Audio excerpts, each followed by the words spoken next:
Hi. Oh, look who's here. Hi, Kaitlin Olson.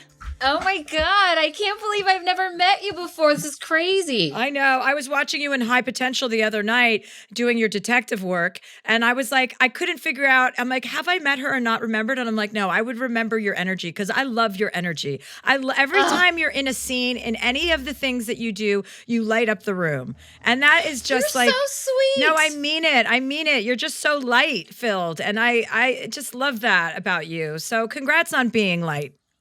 Oh my, thank you very much. I've never been congratulated on that before, and I really appreciate Well, it. there's a lot of things that are going to happen today that have never happened to you before. I can't wait. First of all, I can't believe It's Always Sunny has been on for 20 fucking years or 20 seasons. Is it 20 seasons? years, right? 20 years. It's 20 years, yeah. And So you, 17 seasons?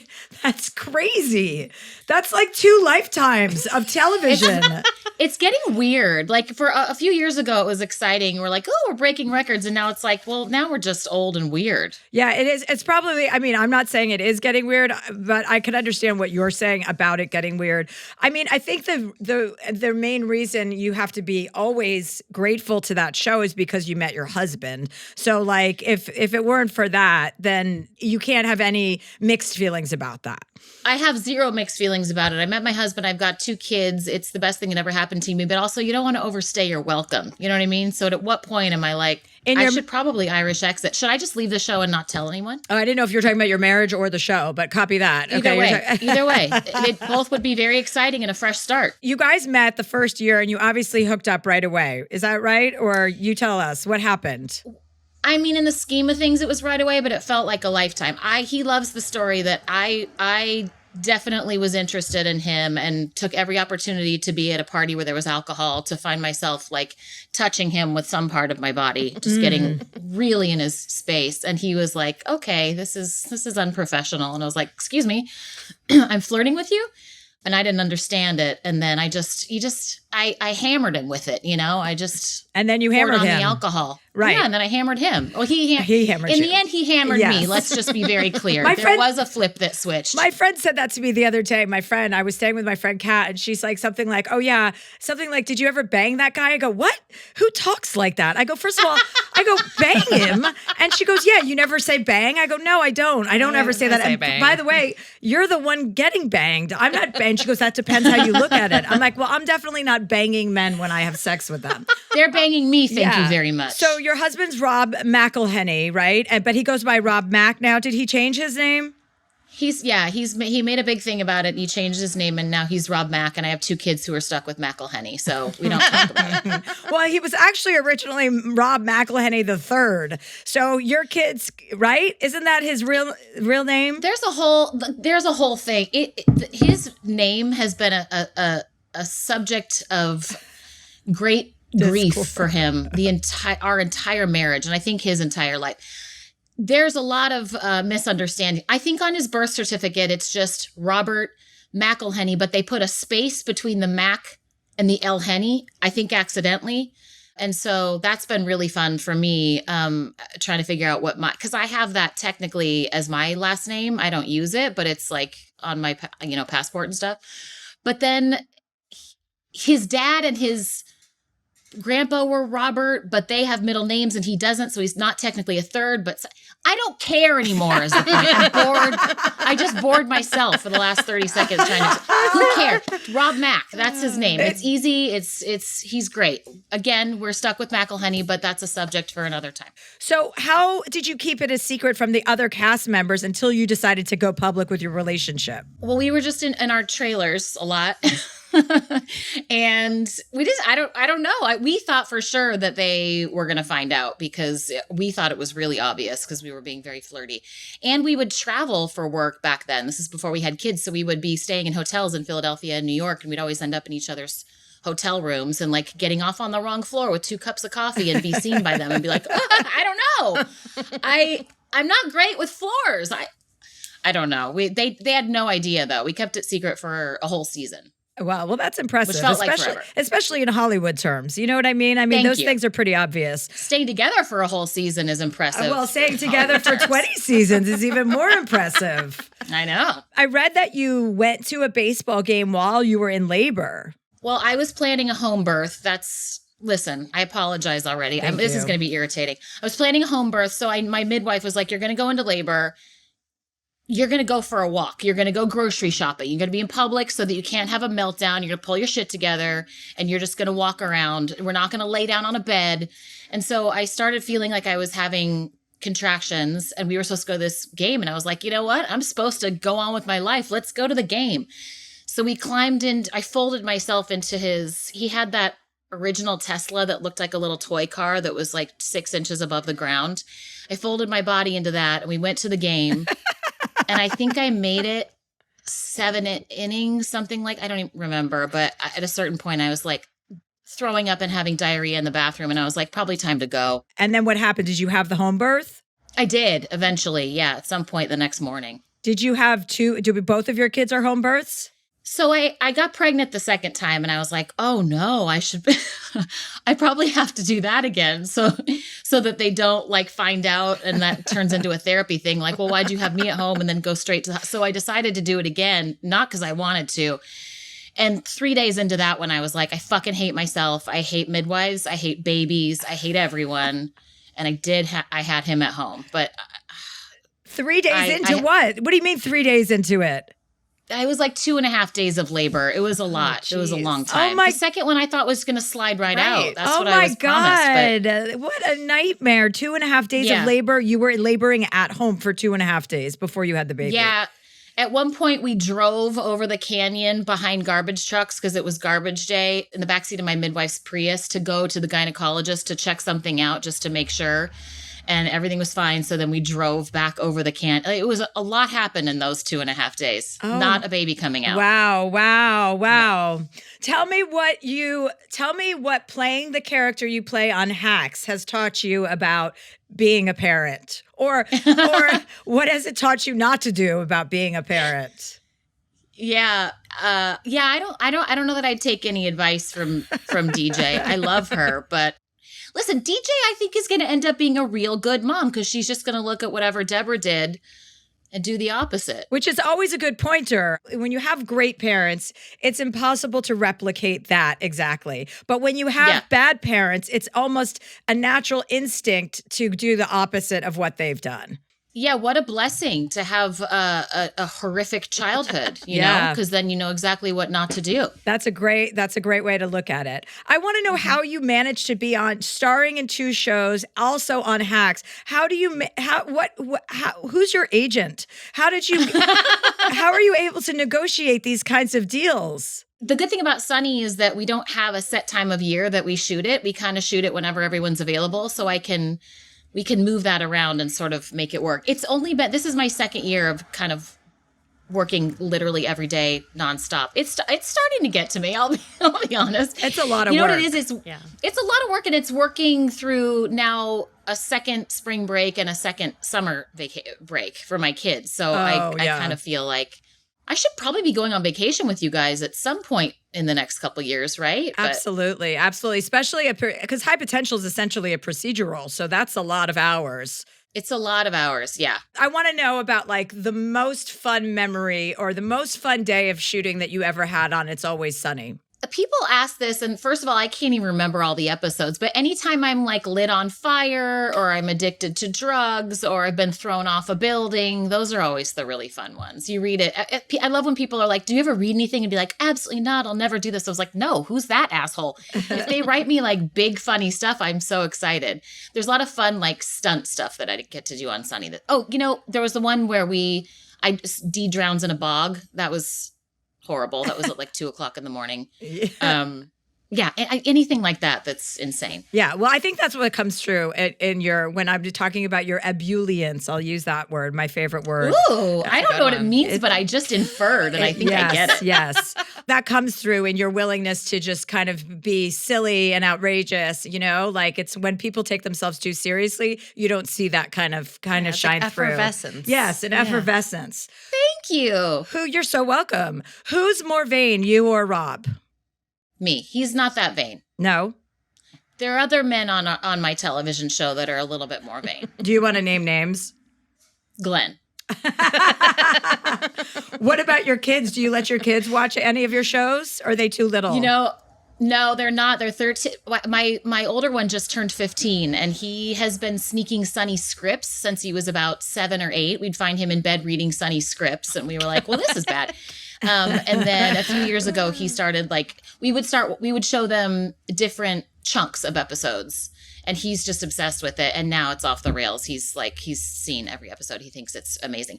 And I love that because it is a really funny show. But when you're 15, you got to kind of fine tune that. I mean, I'll pause things all the time. He'll say stuff all the time where I'm like, whoa, that's not funny. And then we have to have those conversations. In time, he's going to be a very, very funny young man. Who's funnier, you or Rob, in the family dynamic? I'm funnier. You're funnier. And he'll tell you that. Yeah. He's smarter. He identifies himself as more of a writer, producer. He loves acting, but he would say that I'm funnier. Okay, well, that's good. That's smart. And which one of your children is more like you? Is there one that's more like you and one that's more like him? Yes, the older one who's sneaking Sunny episodes is more like him, and the younger one is more like me. And he legitimately cracks me up. I think Rob talked about finding out he was neurodivergent. When you found that out, I always find this to be fascinating. Did any of the aspects of his relationship aspects of his personality within your relationship click? Yes. Like what? Yeah, what kind of stuff? I remember going, oh, that's why, we would be in the car, just the two of us, talking about something, and then he would just go silent, even while we were dating. And I was like, does he know I'm still in the car with him? He could just be completely in his own world. And I'm like, I'm not good with silence. I'm a person who has to all it, or let's have or turn the music on or something. But what are we doing sitting here, not talking? And I was like, oh, there's so much going on in his brain at all times. He can easily be in a conversation with me and then just absolutely shut me out. And I'm trying to pick up the pieces of what just happened. That's that was one thing. But there's a million of them though. But he's also very prolific. He's super, super smart, and he's constantly coming up with ideas, or business ideas, or show ideas, or doing things a way they've never been done before. It's pretty fascinating. It's very impressive. Yeah, he probably misses you. Doesn't he want more time with you with all of your responsibilities? Yeah, he does. They all miss me. It's very sweet. But it's one of those things too where it's he loves me a lot these days because I'm not around. I'm like, this totally works. I'm off doing my thing. Our relationship is great. You're missing me. Yeah. But yeah, it's exciting when we get to see each other. But I'm home, to be fair. I only work, they have me for 11 hours here. So plus drive time. I'm home for evenings. So we spend time together at night. Well, then maybe it is the perfect schedule. Yeah. You know? It's great. I just need a vacation every once in a while and we're fine. Yeah. And then you get to get all your kinks out on set, get all of your energy out. And that way you can be a full, complete mother when you get home. You're not there all day dealing with them. I like that schedule. I love it. Yeah. Anybody can be a really excellent parent for 3 hours at a time. Rob's really doing the heavy lifting right now. I come home and I'm just a dream. I'm the best mom ever. Yeah, that's the spirit. I always think about mothers and how people handle stuff, especially in this business, because there's so much to deal with, and I could barely take care of my dog. I don't even really take care of my dog, to be honest. Today he had a limp and I just was like, who do I text about this? I'm like, and then they're like, did anything happen yesterday? I was like, well, I was wrestling with him, so I'm probably the culprit. But I'm always I love your dog, by the way. Oh, thank you, Doug. He's so beautiful. He's so beautiful. And he's got these big, beautiful brown eyes. It really makes me appreciate brown eyes, because as a blue-eyed person, everyone in my family has blue eyes. So I always think of, it's this weird childhood thing where I always look at my parents both had blue eyes and all my siblings have blue eyes. And so I always looked at everyone with blue eyes like that's home. And now that I have a dog that has these beautiful brown eyes, I'm like, that's home. Yeah. You're like, there's some soul there. What's this? Yeah, he's definitely soulful. I feel like I want to snuggle with him. His voice, if he could talk, would be like Luther Vandross. Absolutely. And that big, thick tongue. Yeah. And they have purple tongues, chow chows. You know that? They have those purple tongues. So everyone always wants to see that. And you know what's so sweet about Doug, actually? He's so sweet with children, which is something that, I would have never, it's such a nice feature for a dog. He knows when to be gentle with small children, not with small animals, unfortunately. That's okay. Do you guys have pets? Yeah, we have 2 dogs and a cat, and they're all really good friends, obsessed with animals. Yeah, I always wonder how cats get along with dogs, but I guess it's happened. I guess I grew up and we always had our cats and dogs completely separate. Other people seem to be able to integrate, but Well, I think it depends on the cat. Rob didn't think he was a cat person for this reason. He's like, cats are all like finicky. This cat, I rescued him and brought him home, got him neutered and defleed and all that. And we had like him in a room, and he came out of the room and saw the dogs came running towards him, and he was like, hey, and flopped on his back and was like, smell me. So I don't know. He just decided he was fine with it. Now they all play together. It's the best. And is it a fluffy cat or is it a skinny cat? He's a white fluffy cat with a big fat fluffy tail. Oh yeah, does he pull on it? Does he likes it? A fat face, a fat fluffy face. Yeah, he's all fluff. He's like a big giant. And if you hold him like this, he just like flops on either side. He's fine with whatever, which I like. I need that. I need you to be fine with me manhandling. Yeah. I like to put animals on their back and then just kind of molest them, you know? Yeah. I want their bodies. I like the fur and I like the meat. The bigger, the better, the puffier. Yeah. All of it. Yes. All of it. Don't give me a skinny, I don't want to have to be fragile. I got to throw you over my shoulder and you're coming with me. That's how I feel about babies too. I prefer them to be oversized, you know, like I want a big nugget. If you have a baby on a plane or like, you know, then like the chunkier, the better. If you see a skinny baby, it's like, I'm not drawn to that. And I mean, we already know how I feel about children, but babies obviously get a pass because they can be so luscious and just scrumptious, you know? But when they're thin, I don't like that. It's like a twig. Like it's too fragile. I don't want to be responsible for it. Did you have big babies? Yeah, big fat babies. I feel like thin people, I know you're very thin because even on camera you look thin. I feel like thin people have the fattest babies. It doesn't make any sense.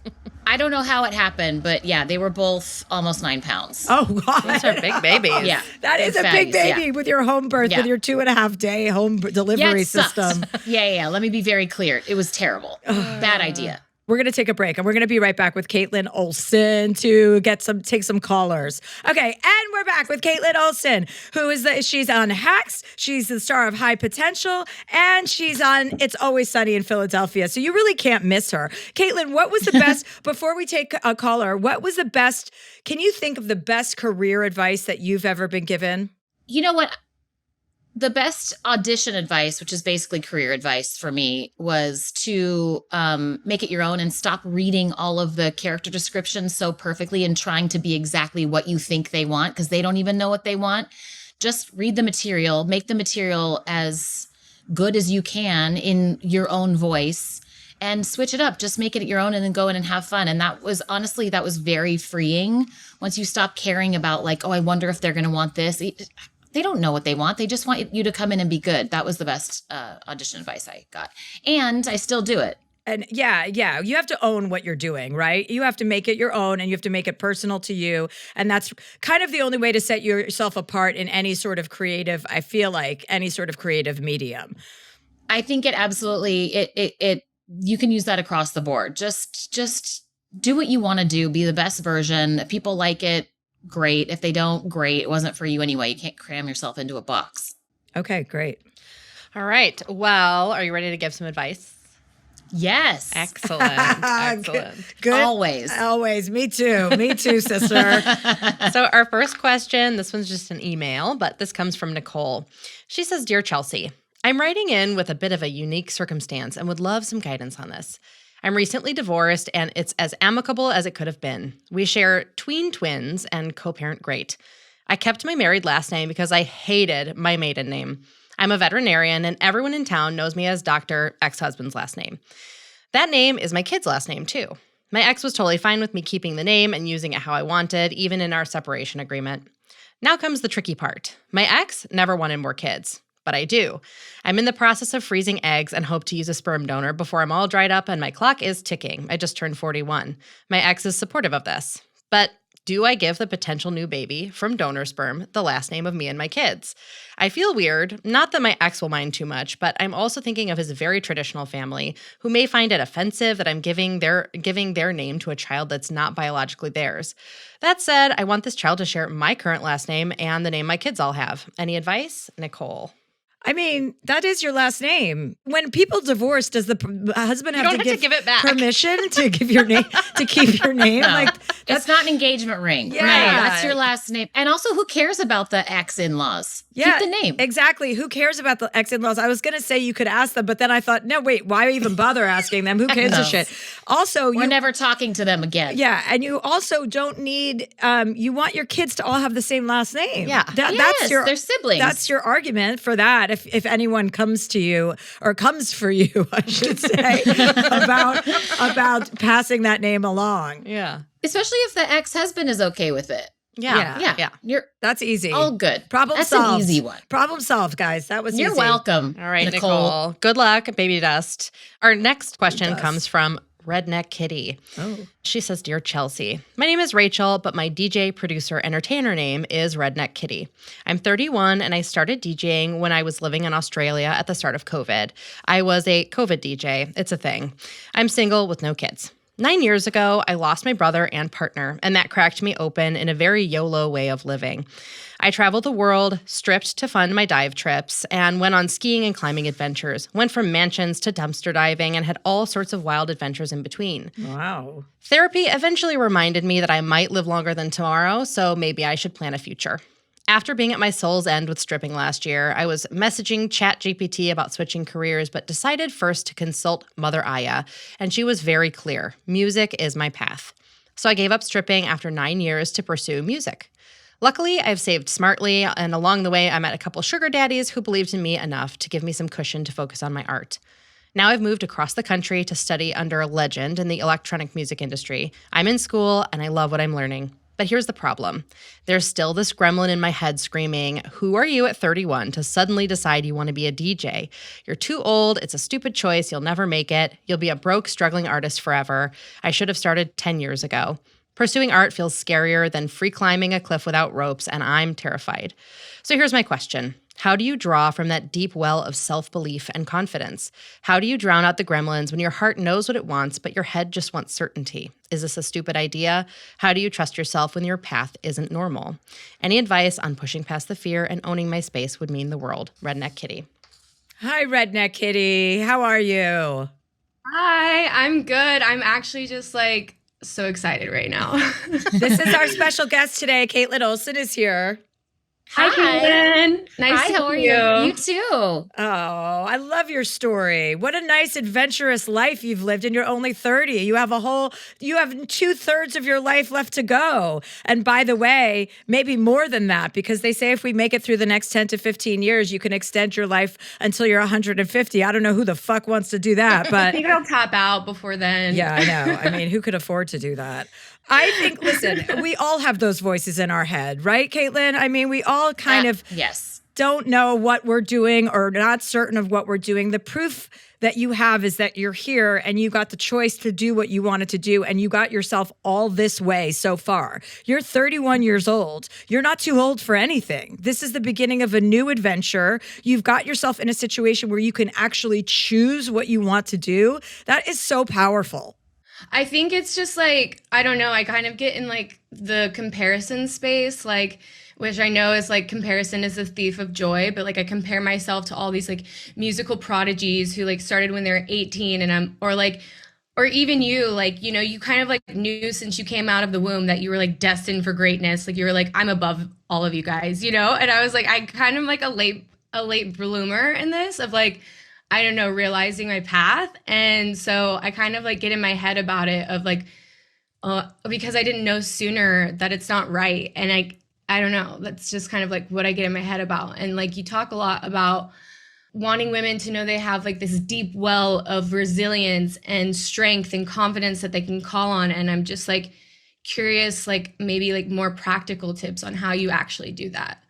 But don't you, when you look back on your life, go, oh my God, look at everything that I have accomplished and lived through, and here I am, and everything took you one step closer to where you are right now. And I think that I get that feeling at 31 felt really old to me too. I started doing Sunny when I was 29, and then I always say my 30s were way better than my 20s, which I thought was going to be impossible. And then my 40s were way better than my 30s.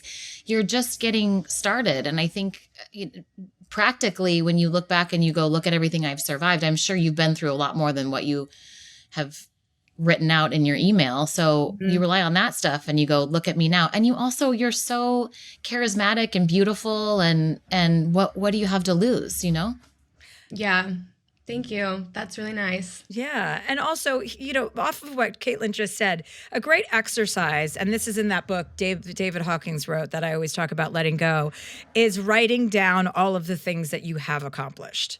Writing down where you came from, what you went through, how all of the things you listed in that letter alone. I'm sure there's a zillion other things, but writing down as a reminder. And every once in a while, like when I read that book, I'm reminded to do that. Like all of the milestones I've reached, all of the accomplishments that I've had, even if you just go back a year and think about the biggest moments that you've had in the last year as a reminder of your tenacity. And as a reminder to yourself of how powerful you are, you're choosing to make a decision. You're not letting life happen to you. You're happening. You know what I mean? You're making your life happen for you. And there's a lot of power in that. And there's so many people who call into this podcast who don't have half of the confidence that you have. And, who haven't made those choices or haven't had the strength of mind to make determinations about what they want to do in their future. And you're already doing that. So I would say when you get off of this call to literally just write down everything you've accomplished in the past year. And then you're going to see it in writing and you're going to understand how far you've come, and just if you do that every few months and as a reminder and set it in your calendar and your phone as a reminder to really reflect, because this is the problem that I find is that we go so fast sometimes, and Kaitlin's life is just as busy as anybody's. You forget, you forget to sit there and actually take a moment and be like, wow, you just got through all of this stuff and you just did this and you did this and you did, I made this decision and I made this decision. I got out of that relationship. I'm into this. All of the things that make you a person are really important to constantly think about instead of just zipping through life with no time to enjoy what you've done. No, you're so right. Even just hearing you talk about it, when I moved to Australia, I had $500 in my pocket, and I was and now here I am. It's just yeah. Even just saying that, I'm yeah, damn. Yeah. I have done it. So yeah, that's cool. So hang up from here and do that, will you? Go down and just. I will. I'm gonna make my list. Okay, great. And then put it on your refrigerator and kiss it every morning. Yes. The mirror. Different color lipsticks. Yeah, perfect. Exactly. That's each the morning. Spirit. That's the spirit. And then also, if you have a SoundCloud or something, send me the link and we'll put it in the description so people can check you out. Oh, nice. Yes, I have a new EP coming out, Bootylicious Bootlegs. It's basically a bunch of remixes to the crunk, dirty South hip hop I was raised on, made into tech house. So if you're into that kind of stuff, nice. Yeah, I'm excited. It's my first songs I've made. I made a song. I'm so excited. There you go. You made a song. That's number one on your list. Song. I can't believe it. I know. This podcast is amazing. I feel like I'm having a moment. My best friend, she saw you in Vegas and she had a moment where she touched your hand and had a full anxiety spiral for 3 days that I had to talk her out of because she was I felt like I met God. Oh my God. Oh, poor thing. Well, tell her I said hello, and she has not met God, and none of us ever will, as far as I'm concerned. No, she's the one who put me on this podcast, and I haven't even told her that I was going on it. Oh my because I wanted her to God. listen and hear it. And so, shout out, you know who you are. I'm not going to say your name because she'll get pissed, but Okay. yeah, she loves you so much. All Okay. right. Thanks so much. We'll talk to you soon, okay? Thank you guys. Have a great day. Bye. Look at how Bye. healing you are, Kaitlin. This is two home runs back to back. I mean, that's that good light energy. That's that ebullience. Exactly. We're really doing it. We We're are really doing saving it. everyone. I love Yes. this. The way to hop on the train and get the party started. So our next question comes from Jen. She says, Dear Chelsea, I have a 7-year-old daughter who's a spitfire. She's wonderful and loving and kind, but also she's exhausting. She challenges every single thing when she doesn't get her way. With her negotiation skills, she'll be an amazing lawyer or hostage negotiator someday. I don't spoil her, and she's very upset about that. She feels that each day after school, if it was a good day, we should go to Starbucks or Target or somewhere and get a treat. I tell her no and that we're going home. She throws a fit and whines and cries that she had a good day and she just wants a treat. I get it, girl, but we can't support a Starbucks habit for the both of us. How do I help guide her to be a respectful person who listens to me and trusts me, especially as she gets into her teenage years, yet not extinguish her fire that I know will someday change the world? Jen. Well, somebody said to me the other day, I always love to ask people about their kids, like if they have favorites. I love to ask this question to men because men always have a favorite, and it changes and it moves around. But somebody said, the kid that gives you the most trouble is going to be the most successful. So that's something to hang on to. A way for your to teach your child about responsibilities and money, like, is to actually go to Starbucks one day, go get those treats, and then break down the receipt with her when you get home and show her exactly how much everything costs. I mean, I got something at Starbucks the other day that was $17 and it was one thing. I don't remember what it was, but it's absolutely ridiculous. So I think just kind of getting in there early and teaching them the value of money, and maybe she can do little things around the house to earn the right to get, it doesn't just mean like, you have to kind of reprogram her, it sounds like. Just because she had a good day, that's a reward in it of itself. You don't get a reward for a reward. Her having a great day is great, but that's not something to be. But I'm not a parent. Kaitlin, do you want to chime in here with any parental advice you might have? Well, you should be, because that was perfect. And this just happened the other day. Rob took one of our kids to a doctor appointment. And so he was like, if you get up early enough, we'll go to McDonald's. I'm like, why? It's a doctor appointment. You're a teenager. You go to a goddamn doctor, and then you go to the dentist sometimes, and then you go to the that's part of life. You don't get McDonald's every time you have to do something out of the ordinary. But because I think it's like, there's no like reward for having to just deal with like life stuff. But I love what you said about come up with not basic clean up after yourself, because I don't think you should pay children for cleaning up after themselves. We all live here. We're all cleaning up after ourselves. But come up with little jobs for her where she can save money. And then when she saves up enough money, she can go to Starbucks and spend it on something. I think that's great. But I totally agree with it was a good day. So everybody fawn all over me for not, you're in second grade? Like, it should be a good day. Yeah. And also there's other ways to reward that, and non-monetary ways to go home and play. Okay, well, on special days, on special occasions, we'll go home and we'll play a board game together for an hour. I'm going to give you my sole attention, and we'll do something like that together. Or we'll plan something this weekend, just you and me, and we'll do something like, there's other ways to make it special other than, going to Starbucks or go to any of those places after school. And also, I just think I remember my parents financially struggling growing up, and I understood about money very early that if I wanted it, I was going to have to go get it. And I was resourceful enough. And this girl sounds like she's going to get to that point. I know she's only 7, right? Is that what she said? She's 7. But you really just want to impress upon her how much things cost, the world we live in, and the reality. Like, that's something you do once a week on a Friday, to celebrate the weekend. Okay, we'll go to Starbucks. And there's no reason to do that all the time. So that's my parenting advice for today's episode. All right, our next question comes from Kristen. She says, Dear Chelsea, my name is Kristen, and I'm 23 years old. I'm currently a mail carrier for USPS, and I'm fully independent. I live by myself and fully support myself and my animals. I'm finding it hard to relate to people my age and connect with them. I live in a college town at the moment, so most of my friends are in college or fresh out, and I'm having a hard time keeping friends. I feel like I don't really relate to people my age, and they're all immature, and I quite frankly can't stand them. They're very self-centered and weirdly mean. I'm not sure if it's me or why I'm struggling to keep female friendships. Please help, Kristen. And she'll be joining us here in a moment. Oh, how old is she? 23. 23, hanging out with college kids that are 18 to 21? Or just out of college sort of thing. Did you go to college, Kaitlin? I went to the University of Oregon. Oh, that's fun. I love Oregon. It's so pretty there. I wanted to be close to my parents. I really I didn't want to leave them. I was a very late bloomer. I went home on the weekends. Kaitlin, were you a late bloomer in other ways or in every way? I was a late bloomer in every way. I never snuck out of my house. I was like, why would you do that? My mom would be upset if I was missing. All I wanted was boobs. I still kind of do, but not as much as before. Didn't have a boyfriend all through high school. Very, very late bloomer. I was like a little kid for a very long time. Got it.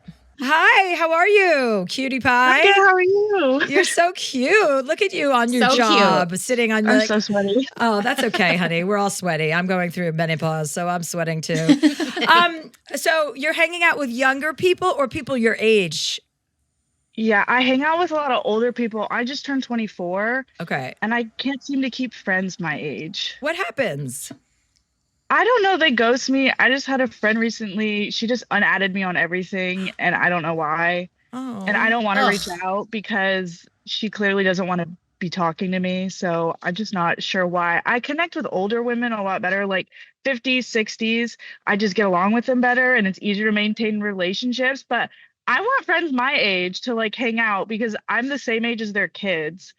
And that's just But not what I'm looking for. Well, okay. It's not what you're looking for, but go where the light is. Like if you're Yeah. having relationships that are respectful and you're getting like something out of it, it doesn't matter how old those women are. I have tons of I just went to dinner last night with like 3 70-year-old women. They're way older than me, but like I have friends that are 20 years younger than me. I have friends that are 20 years older than me. Wherever the light is, wherever those friendships, like you're going to make other friends in your life. This woman obviously, or this young woman that you know, ghosted you, don't worry about her. Like, I understand that hurts your feelings. It hurts all of our feelings when we get ghosted, but just move on with like the intention of being open to friendships, whatever shape or age or size they come in. You know what I mean? Because when you have that attitude, I feel like that has more of like a magnetic attraction, and it brings people who are more like-minded into your kind of sphere. And in the meantime, hang out with these older women. That's fine. That's not going to be the rest of your life. You're going to make other friends. You're so young. You're 24 years old. Like you're going to meet other people and you're going to figure out how to maintain friendships for longer periods of time. It might not have anything to do with you, quite honestly. Is there anything you can think of that you would have done to end any of these friendships? Well, the last one, she asked for money and I said, I can't give you money. So that's why I was like, she unadded me on everything. And I thought it was because of money, but I'm like, there's no way she would unadd me just because of money. Well, I mean, Who cares? Listen, Yeah, bye. bye, girl. Chelsea's so right. Also, I think you need to just focus on what it is that you want in a friendship, and then you're gonna find that in good friends. It doesn't matter how old they are. And like she said, this is all temporary. Who know? Listen, girls can be really awful to each other, and I like to think it's typically around like 6th, 7th, 8th grade, but it's truthfully, sadly, can be much longer than that. And that's just not something you need to be around. The second you get a weird energy or you get ghosted, then happily let that go. Just figure out what does friendship mean to you? And what is it that you're looking for? And if you're finding that in older women for this small period of time, then enjoy it. I'm worried that it is something I'm doing because I continuously have these like friends that I'll be with for like 1 to 2 years and then randomly they just like ghost me. So I'm worried I am doing something, and I've been trying to note that, but I'm not sure how to like keep track of it. I hear what you're saying, but also like a friend isn't just going to ghost you after 1 to 2 years for if like I hate when, you know, when I was growing up and I had problems with like socially or whatever, those things don't go away. There's always people in your life that are going to not be there permanently. But like sometimes it really doesn't have anything to do with you. I'm not saying you're completely absolved of anything. You know, maybe you are doing something, but also people, as you get older and more mature, people know that you're not going to get 100% of everything you want out of every friendship. You kind of have to be willing to make mistakes or have people see all of you and still want to be friends with you. Like that's the sign of a strong friendship. So if somebody is fickle enough to kind of ditch you after something, like, you know, it is important to have self-awareness and be aware of the kind of friend you are and not maybe, you know, not be too needy. I don't know if these are any of the qualities that you might recognize in yourself. Not be too needy, not be too demanding, you know, not be putting so much weight on every friendship, and just kind of go at it with a more ease. Like just think of it as more of like, it's an audition. It's not permanent. You know what I mean? And just to kind of think of it in that way, like building blocks. It takes a long time to build a really solid friendship. It doesn't happen over 6 months. You know, that's kind of like almost like love bombing, but with friendships. So just give yourself a little grace. And the women that you are friends with, ask them if there's anything odd about you or weird about you that they might recognize, because they sound like real friends. Maybe they have some feedback because they know you better. But I wouldn't focus on your shortcomings. I would really focus on just your attitude towards friendship. Yeah, and even like this friend who asked for money, like it's likely not that she's mad at you for not giving her the money. She might be, let's say, embarrassed that she asked, and those sorts of things that she doesn't want the reminder. And I also just think this like 22 to 27 friendships are going to be changing. Like, it's not an easy thing to go through, but some of my best friends I didn't meet until I was like in my late 20s, and they're some of my closest people, but sometimes the people you meet in your 20s, like they're kind of in and out for a couple of years. It's just sort of a transient time, friendship-wise. Okay. Yeah. Yeah, that's just good. I get told I'm weird and off-putting a lot. I am very blunt and I say what I mean. And I don't know, I'm not always unkind in the way I say things, so I'm worried that could be it too. I feel like that's why older women get me, because it's like they say what they want, they say what they mean, they don't take anyone's bullshit, and that's how I am. That's how my mom raised me to be. And so I feel like those friendships don't last because I can be too like, this is what I want, this is what I don't want. Right. Well, do you like that about yourself? I do. Great. People think I'm way older than I am because of how I am. Listen, there's nothing wrong with being upfront about what you want and blunt about what you think. You would recognize if you were being unkind, I think, don't you? Yeah, I would, I think. I'm sorry. I think so too. And listen, don't be sorry. I think it's a dangerous game to start going micromanaging and really putting such a microscope on every single thing that you're doing and trying to figure out what you're doing wrong. I think you need to just know what kind of person you want to be. And it seems like you're a pretty kind person who knows that you want friendships and knows that you're going to be honest about how you feel about things. There's nothing wrong with that. So I don't know. I don't think you should be scouring every move to be like, did I do something wrong? Did I do something wrong? Because that's not a way to live. Just figure out what your intentions are and focus on what it is that you do want, and then enjoy the friendships that you have. And then they'll just kind of keep coming.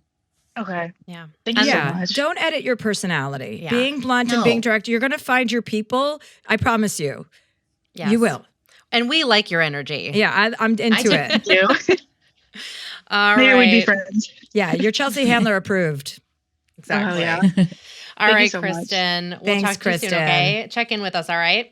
Okay. Thank you. Bye. We're going to take a break and we'll be right back to wrap up with Kaitlin Olson. And we're back with the magical Kaitlin Olson, who is so good at dishing out confidence to young girls today. Yes. I love it. I love these young ladies. Come on. We have to build them up. This. I know. I needed it too. I know. I needed this when I was that age. Yeah. Thank you so much for coming on. Congrats on all of your success. I wish you the best. I can't wait to meet you in person one day. I can't believe we haven't met. I love you so much. I can't wait to meet you too. Thank you for everything you do. Very inspirational. Thank you. Take care. Thank you. Bye-bye. Bye, guys.